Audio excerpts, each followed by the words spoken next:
बिस्मिल्लाहिर्रहमानिर्रहीम अस्सलातु वस्सलामु या सय्यदी या रसूलल्लाह वाला आलिका वसहाबिका या सय्यदी या हबीबल्लाह। पाकिस्तान और दुनिया भर से देखने और सुनने वालों को अजीम अली नारू की तरफ से सलाम। आप देख रहे हैं अपना पाकिस्तान फेसबुक यूट्यूब चैनल। मोहतरम व्यूअर्स, पाकिस्तान की सियासत से मुतल्लिक जुड़ी कुछ अहम डेवलपमेंट्स और ज़मान पार्क में इमरान खान साहब की सदारत कुछ अहम फैसले लिए जा रहे हैं और उन फैसलों के अंदर जो बातें सामने आ रही हैं, तो कुछ लोग अब जो उनके मुखालफिन हैं वो इसको यू टर्न कहेंगे कि जी इमरान खान ने फिर यू टर्न ले लिया और जो है अपनी जो स्ट्रेटजी है वो तब्दील कर दी।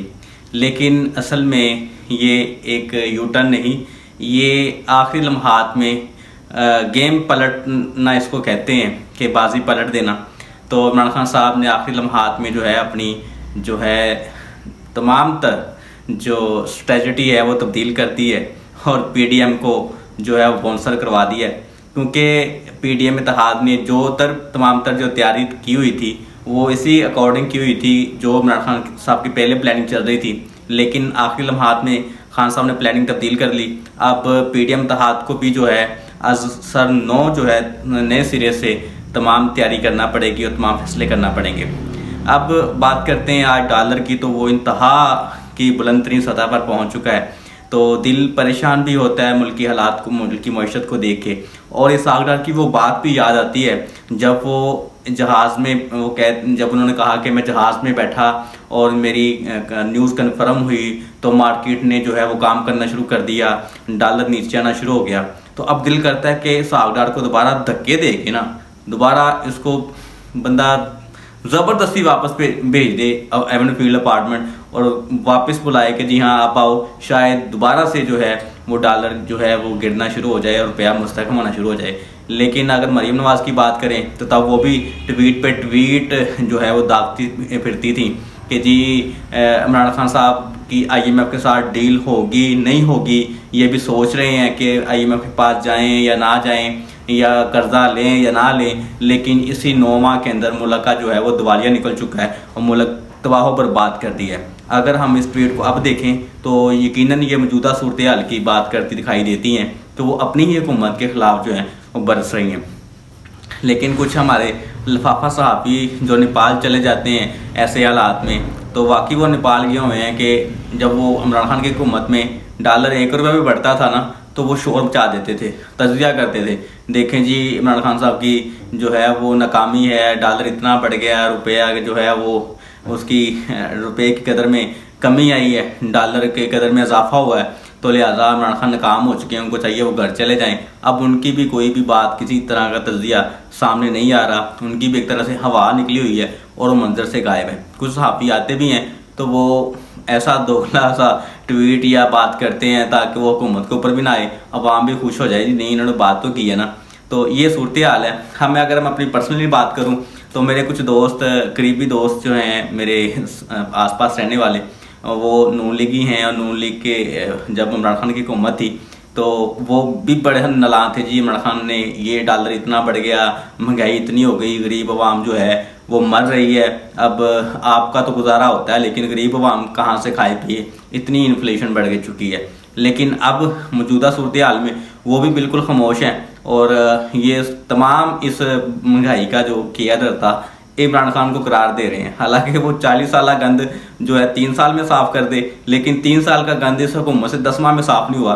कैसी ये सोच पाई जाती है, मुनाफिकत कह लें इसको कि या बुग़्ज़ इमरान कह लें या बुग़्ज़ पाकिस्तान तरीक़े इंसाफ कह लें। ये सोच तब्दील होनी चाहिए, पाकिस्तान के हक़ के लिए सोचना चाहिए, पाकिस्तानी अवाम के लिए सोचना चाहिए। हमें खुद तमाम सियासी वाबस्तियों से बालातर होकर एज अ पाकिस्तानी होकर सोचना चाहिए। लेकिन हम पार्टियों में बटे फिरते हैं और पार्टी के नक्शे कदम पर चलते हुए हम भी झूठ पे झूठ और मुनाफिकत पे मुनाफिकत करते हैं। ऐसा नहीं होना चाहिए। और एक मेरे दोस्त हैं वो तो अक्सर नीचे कमेंट भी किया करते थे कि जी आपका गुजारा हो रहा है लेकिन गरीब अवाम जो मर रही है। मेरा दिल करता है कि मैं भी उनको कहूँ जाके कि जी बताएं अब तो गरीब अवाम का आपको ख्याल नहीं आया या आपने उनके घर राशन वगैरह भेज दिया है। तो खैर ये तो पर्सनल बातें कुछ मैं आपसे शेयर करने लग गया। लेकिन बात इस हवाले से थी कि डॉलर के ऊपर जाने से डॉलर जो है वो आज तकरीबन 280 के अराउंड अबाउट पहुँच चुका है। यानी कि इन 10 माह के अंदर डॉलर की कदर में तकरीबन 105 से 6 रुपये जो है इजाफा हुआ है। तो अब अगर हम डॉलर की जो कदर में कैसे कैसे इजाफा हुआ और रुपया का दिवालिया कैसे निकला और रुपए की कदर में कैसे कमी आई, उसके ऊपर बात करें तो बहुत लंबी वीडियो हो जाएगी। तो मैं इसके ऊपर एक डॉक्यूमेंट्री तैयार कर रहा हूँ और इंशाल्लाह वो अगले व्लॉग में मैं आपको और डॉलर की कदर में कब से कैसे कैसे इजाफा हुआ। हर साल जो है 1-2 रुपये इजाफा होता था पहले 1988-90 से, तो अब तो जो है वो एक ही दिन में जो है वो तमाम सालों के रिकॉर्ड टूट गए हैं और रुपए की कदर में जो है वो 25 से 30 रुपये तक कमी आई है और डॉलर जो है वो मुस्तहकम हुआ है। तो अब तो वो तजिया निगार भी सामने नहीं आते जो कहा करते जी कि डार साहब के आने से डॉलर जो है वो कम हुआ है और कदर में कमी आई है और रुपया मुस्तहकम हुआ है। अब तो वो भी फ़िलासफ़र जो हैं वो नज़र नहीं आते और उनको महंगाई भी नज़र नहीं आती।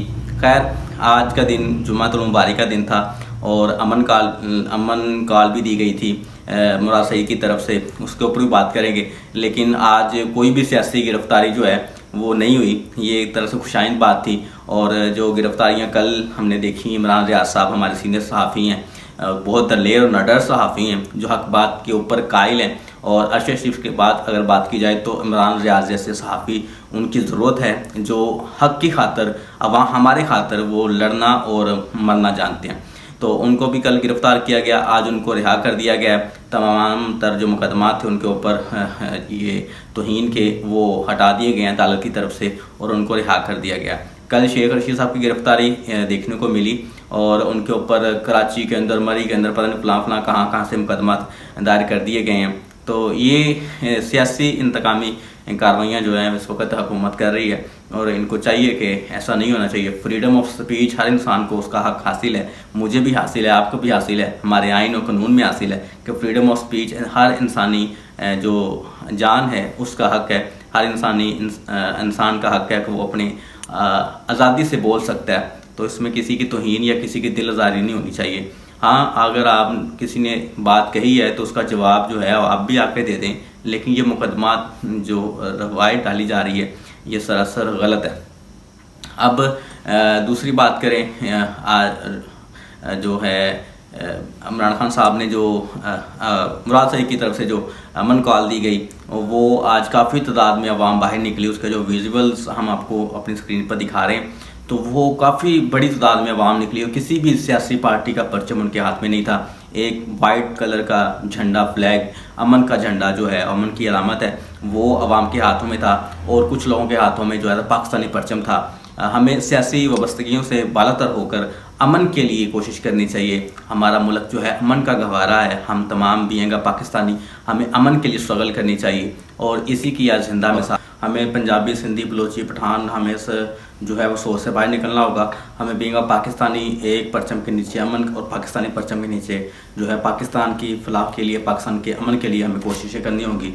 तो बात करें APC शहबाज शरीफ साहब ने APC कॉल दी है और उसमें इमरान खान साहब को भी मदऊ किया है, लेकिन इमरान खान साहब ने एक ट्वीट किया है और उसमें कहा कि मैं जो है किसी भी सूरत इस हुकूमत को तो मानते ही नहीं हूँ, तो मैं कैसे इस APC में शामिल हो सकता हूँ, जा सकता हूँ। लेकिन क्या आपकी क्या ओपिनियन है, आवाम की क्या ओपिनियन है, ये जानना चाहेंगे आप हमारे कमेंट सेक्शन में बता सकते हैं कि आप क्या चाहते हैं कि इमरान खान साहब को जाना चाहिए। अगर वो खुद नहीं तो अपना वफद भेज के अपनी नुमाइंदगी तो कर सकते हैं। तो क्या, क्योंकि जो आने वाले दिनों में एक बयानिया PDM की तरफ से सेट किया जाएगा, फैलाया जाएगा कि जी इमरान खान अमन का दुश्मन है, इसलिए वो जो है इस कॉन्फ्रेंस में उसने शिरकत नहीं की, तो लिहाजा इमरान खान साहब को अपना वफद भेजना चाहिए या नहीं भेजना चाहिए नुमाइंदगी के लिए। तो इसको बयानी का काउंटर करने के भी काम आ सकता है। तो लेकिन बहरहाल अब बात करते हैं इलेक्शन कमीशन और गवर्नर पंजाब की जो हर तखीरी हरबा इस्तेमाल कर रहे हैं कि पंजाब के अंदर ज़मीनी इलेक्शन ना हो। लेकिन लाहौर हाई कोर्ट की तरफ से जो रिमार्क्स आ रहे हैं कि आइन में जब वाज़ह लिखा है कि 90 रोज़ के अंदर या 90 रोज़ तक इलेक्शन होने हैं, तो फिर किसी भी बात में जो है बहाम नहीं रह जाता, तो इलेक्शन जो है वो 90 रोज़ के अंदर ही करवाए जाएंगे। तो उन्होंने इलेक्शन कमीशन और गवर्नर पंजाब को भी हिदायत दी हैं कि आप जो है इलेक्शन की तारीख फाइनल करें और इलेक्शन के लिए जो है वो तैयारी करें। तो इसके साथ ही ये ख़बर सुनते ही जो है अभी फाइनल फैसला तो नहीं आया, लेकिन ये रिमार्क्स आते ही तहरीक इंसाफ ने भी अपने कारकुनान को जो है वो हिदायत जारी कर दी है कि वो अलर्ट रहें, तैयार रहें इलेक्शन के लिए और अपनी तैयारी करें। और साथ ही अपने जो उम्मीदवार हैं जो टिकट लेने की दौड़ में शामिल हैं उनको भी कह दिया है कि जी आप भी अपनी तैयारी करें और जो है इलेक्शन के लिए भागदौड़ शुरू करें, और आपको भी इंटरव्यू के लिए किसी भी वक्त जो है कॉल दी जा सकती है।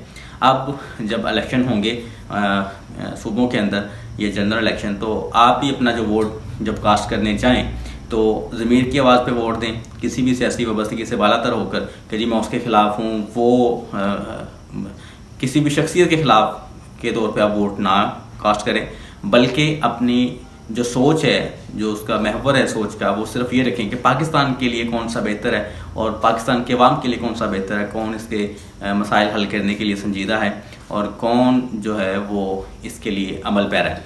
तो इसी के साथ मुझे इजाज़त दीजिए। अल्लाह निगहबान।